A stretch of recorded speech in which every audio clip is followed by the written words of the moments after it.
أعوذ بالله من شرور أنفسنا ومن سيئات أعمالنا من يهده الله فلا مضل له ومن يضلل فلا هادي له وأشهد أن لا إله إلا الله وحده لا شريك له الواحد الأحد الفرد الصمد الذي لم يلد ولم يولد ولم يكن له كفوا أحد وأشهد أن محمدا عبده ورسوله نشهد يا رسول الله أنك قد بلغت الرسالة وأديت الأمانة ونصحت الأمة وكشفت الغمة وجاهدت في الله حق جهاده حتى أتاك اليقين من ربك فصلوات ربي وسلامه عليك وعلى آلك وأصحابك ومن اهتدى بهديك واستنى بسنتك إلى أن يرث الله الأرض ومن عليها وهو خير الوارثين ثم أما بعد.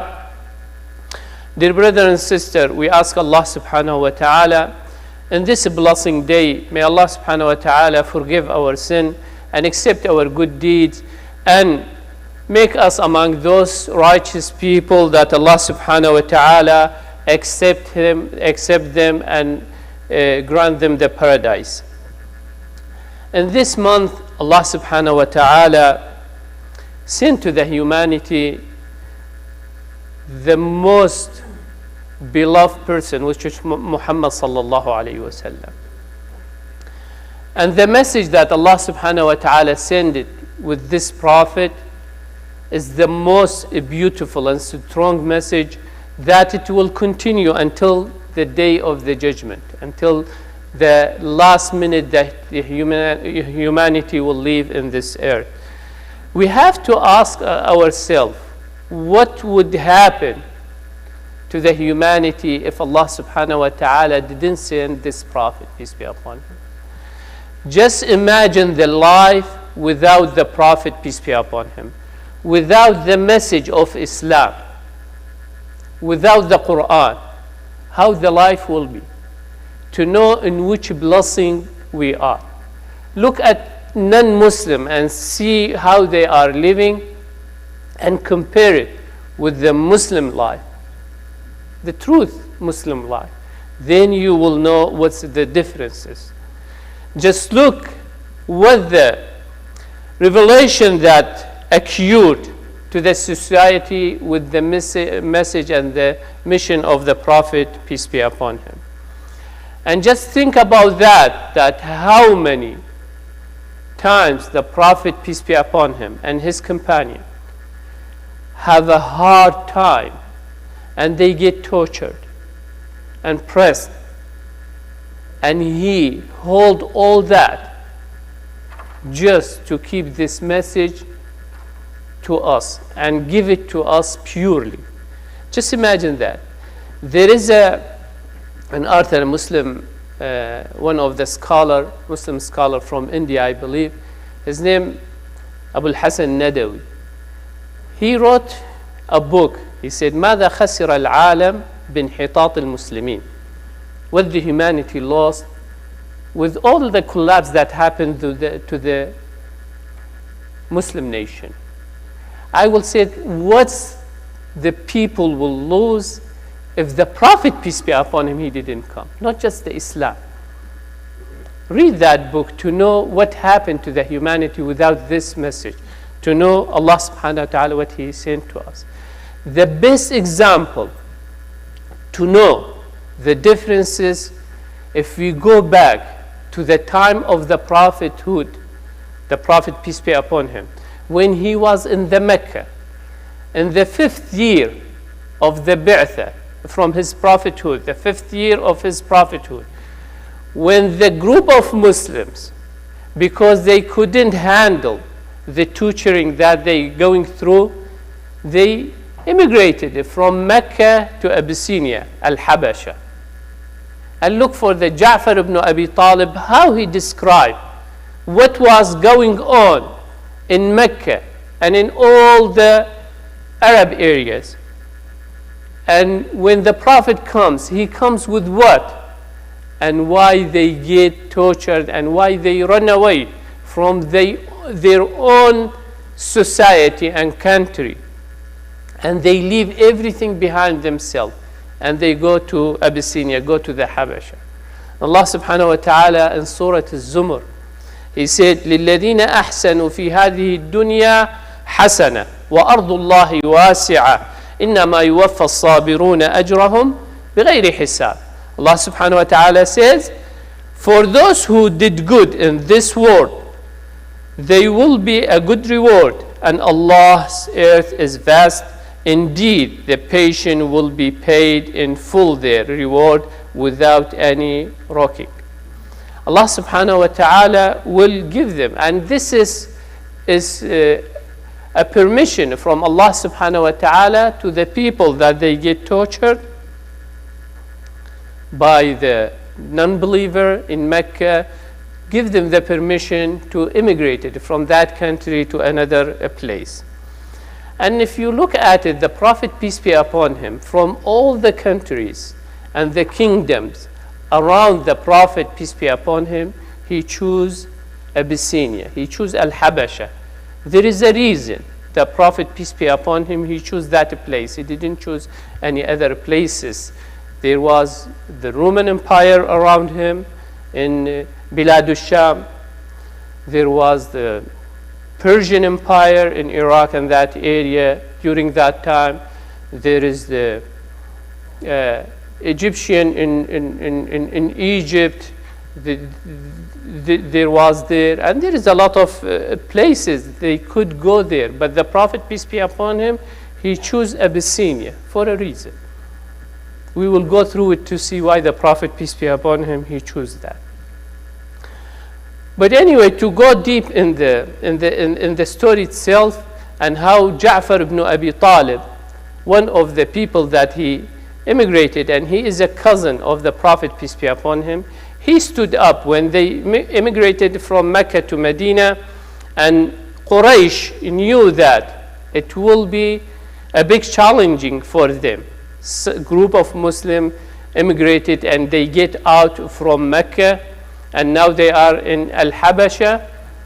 Then they need to bring them back to show their power and to show the Muslim that they can control the Muslim and the believer during that time, and they will not allow them to go anywhere, and they will not allow them to break that stone and that border that the disbeliever put for them. And they don't want the people or kingdoms around them to know what's going on in that area. That's the reason, for all those reasons, Mecca want those people to bring those people back to Mecca from Abyssinia. And when they went there, they get a gift for the king himself and all the clergy around him, just to pursue them, to get them back from their hands and bring them back to Mecca. Ja'far ibn Abi Talib stood there and he gave a good, or I can say the best one, if you go through the history, the best one that he described what's going on in Mecca and how he saved those group of the people with a small word, small sentence, a small paragraph that he described all what's going on in Mecca. That's the reason we will see that when Ja'far ibn Abi Talib, he mentioned to the Najashi, he said, أيها الملك كنا قوما أهل جاهلية نعبد الأصنام ونأكل الميت ونأتي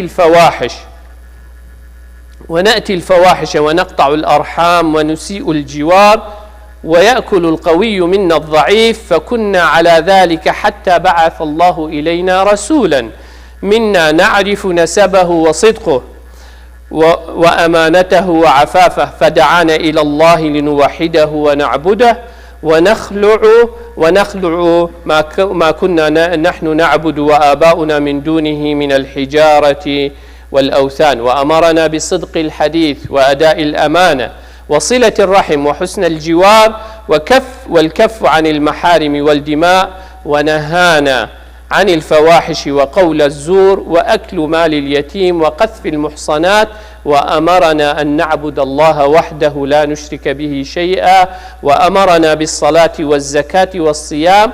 قال فعدد This is Salama. She described how Ja'far ibn Abi Talib he gave that speech to the king al-Habasha al-Najashi during that time. He described فَعَدَّدَ أُمُورُ الْإِسْلَامِ فَصَدَّقْنَاهُ وَآمَنَّا بِهِ وَاتَّبَعْنَا عَلَى مَا جَاءَ بِهِ until the end of his speech. The speech basically, if you look at him, said, "O king, we were plunged in the depths of ignorance and barbarism. We adored idol and we lived with unjustly." He described how people during that time, they were worshiping idol. They make the idol by themselves and they worship them. That means they was very far away from the Tawheed. They were very far away from knowing Allah subhanahu wa ta'ala. And then he described that after he described all that things, he said, then Allah subhanahu wa ta'ala sent us a messenger. It's just remind him that you are a people of the book. We also, Allah subhanahu wa ta'ala sent us a book. You are getting that book through a messenger, and we get that book through a messenger too. It's basically Ja'far ibn Abi Talib, he is knowing what he is saying. He is not just describe what's going on, because Al-Najashi, he knows those people what they are doing. But he wants just to bring it close to his mind that we have something to share to each other. We have something that you believe in it and we believe in it, that we have more common things together than what they believe in. That's the reason he brought all that things, how they was worshipping those idols, and then Allah subhanahu wa ta'ala sent them a messenger, a prophet, peace be upon him, and this prophet is not just a prophet and he been sent and that's it. He described what's inside that message that Allah subhanahu wa ta'ala sent it to the human being. When Allah raised among us a man of those breath, truthful, honesty, and purity, we were aware that Allah subhanahu wa ta'ala, this prophet that he sent it, all those people, even the one that they don't believe in his prophethood, they knew that this person, he is a truthful and he is honest.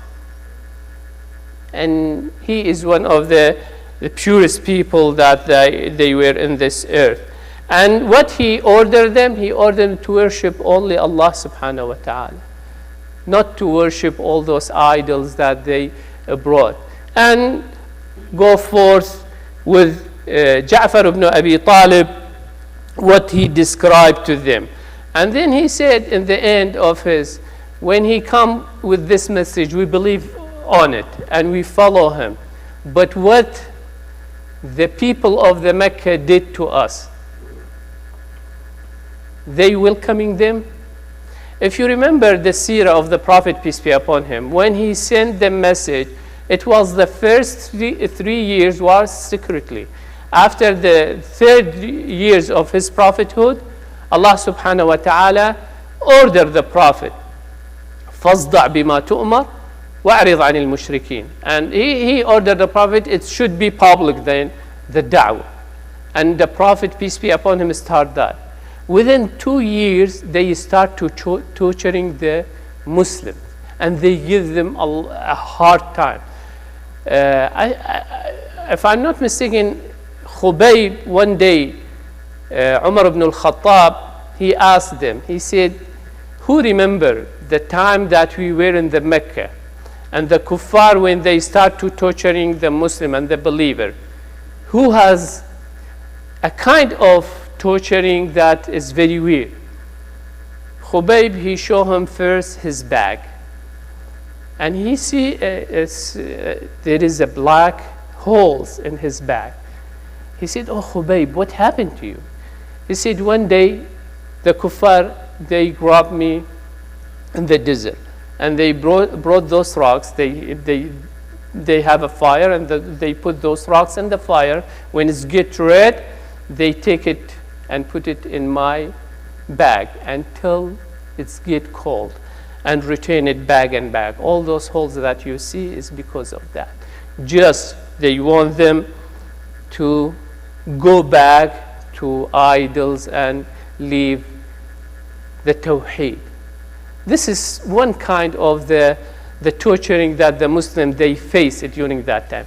And Ja'far ibn Abi Talib described to the king of Abyssinia, he said, they start torturing us. We didn't have any way. We didn't have any way except to run away from that places and comes. And the Prophet, peace be upon him, he described to us that the best place to go, Abyssinia. There is a fair ruler, king there. He is a just man, and you will get you right there. And they get that.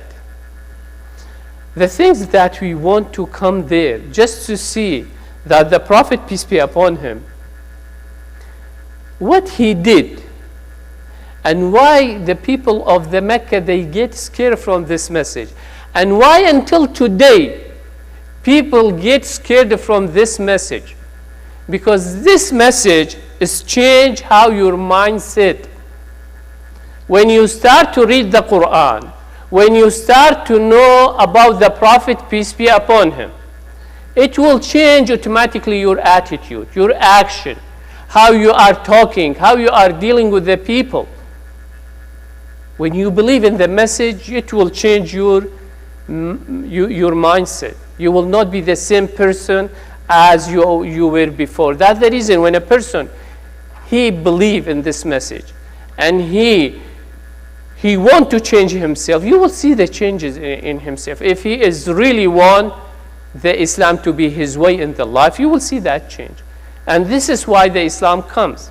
And this is why all the oppressor people, they scare from the Islam and from that message and from that Quran, because it's changed our mindset. And it put us in the right direction. And whenever we see something is not right, we will say this is not right. When we see something is good, all of us, we say this is good. And we will follow it.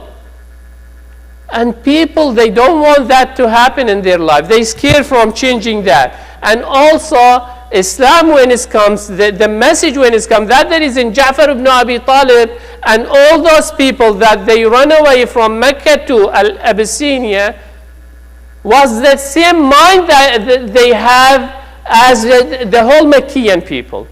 But what changed their mindset? The Islam, the message that the Prophet, peace be upon him, come with. That the reason when the message come, they change their mind, all their action has been changed. Then if you just look at because time of the khutbah is very short, we cannot say all the seerah. Go to the seerah and read about it and see what's going on with the human being during that time, before the message of the Prophet, peace be upon him. And why those people change? Because they believe that they carry from the Prophet, peace be upon him. That there isn't a change. Also, it changed the affiliation and loyalty, whom you will be loyal to. It's not to your group. It's not to your country that you are belong to. It's to the message that you carry with. That the reason Allah subhanahu wa ta'ala didn't say the Arab is better than non-Arab. He didn't say the Kurds is better than Turkish, or Turkish is better than Persian or Afghanis or Pakistanis or anyway, whoever countries you talk about. Inna akramakum indallahi atqakum. And those people, when they left their country, they didn't went back to Mecca, and they stayed there until Khaybar, Fath Khaybar. That means even the Prophet, after he immigrated to Al-Madinah, he didn't send them back and say, okay, now we are in a safe place, come there. No. He left them there for a reason. That the reason he left them even after that. And because they have a message, they have to deliver the message. And they were the best ambassador to Islam in the Abyssinia. And the Muslim that there is in the Prophet, peace be upon him, he was thinking about that. If things happen to the da'wah in Mecca, then we have some people in Abyssinia, they can do something. And when they come and they know that there is a safer place in Medina, then after that he gives them the permission to come to Al-Madinah. And all that is because the message that. Also this message, dear brothers and sisters, change our ethic, our value. And it changed. Those people before that was all barbarism, killing people, stealing.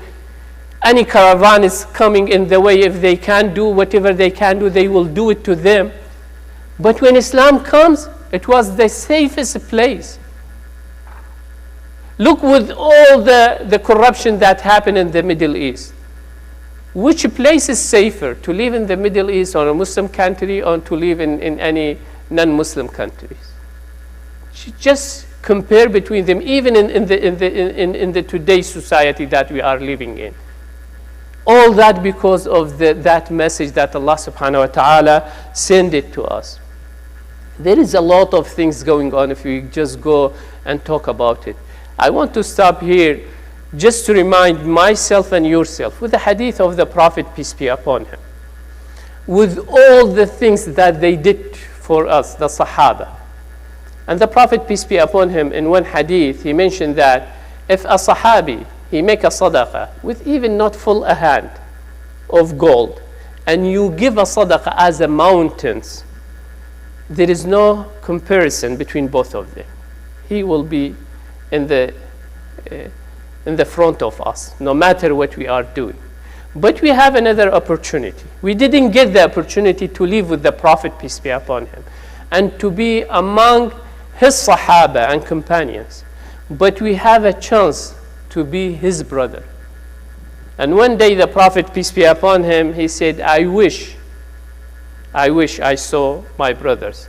The companion, they say, أَوَلَسْنَا أَصْحَابُكَ يَا رَسُولَ اللَّهِ أَوَلَسْنَا إِخْوَانُكَ يَا رَسُولَ اللَّهِ We are not your brother, O Prophet. He said, no, you are my companion. You are my Sahaba.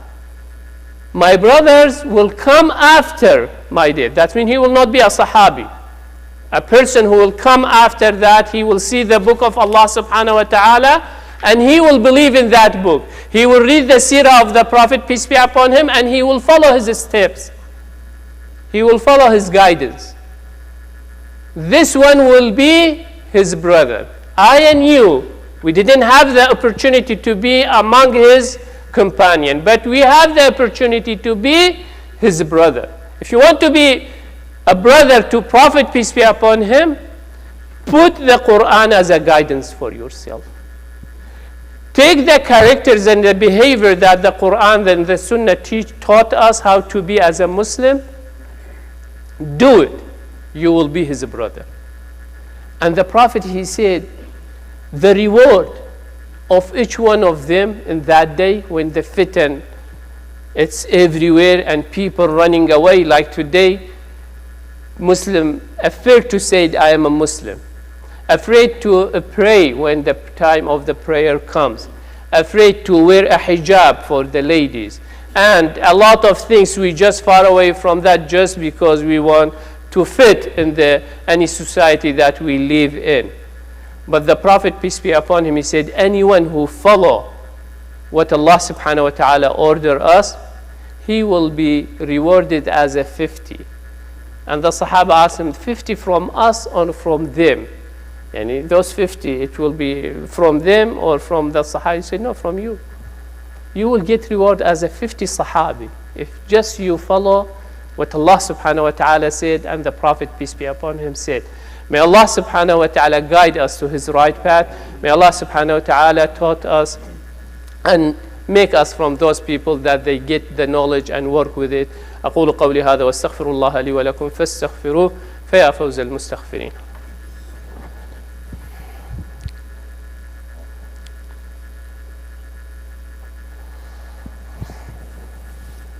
الحمد لله ثم الحمد لله ثم الحمد لله وما توفيقي وما اعتصامي إلا بالله عليه توكلت وإليه أنيب وهو رب العرش العظيم. يا أيها الذين آمنوا اتقوا الله حق تقاته ولا تموتن إلا وأنتم مسلمون. يا أيها الناس اتقوا ربكم الذي خلقكم من نفس واحدة وخلق منها زوجها وبث منهما رجالا كثيرا ونساء واتقوا الله الذي تساءلون به والأرحام إن الله كان عليكم رقيبا. يا أيها الذين آمنوا اتقوا الله وقولوا قولا سديدا يصلح لكم أعمالكم ويغفر لكم ذنوبكم ومن يطع الله ورسوله فقد فاز فوزا عظيما. ثم أما بعد فإن الله قد أمر بأمر عميم فبدأ بنفسه وثنى بملائكة قدسه وثلث بعالم جنه وإنسه فقال وهو أصدق القائلين إن الله وملائكته يصلون على النبي يا أيها الذين آمنوا صلوا عليه وسلموا تسليما.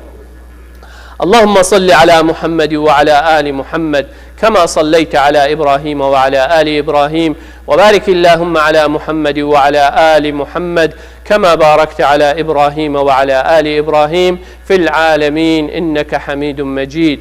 اللهم اغفر للمؤمنين والمؤمنات والمسلمين والمسلمات الأحياء منهم والأموات جمع الله بيننا وبينهم في روضات الجنات.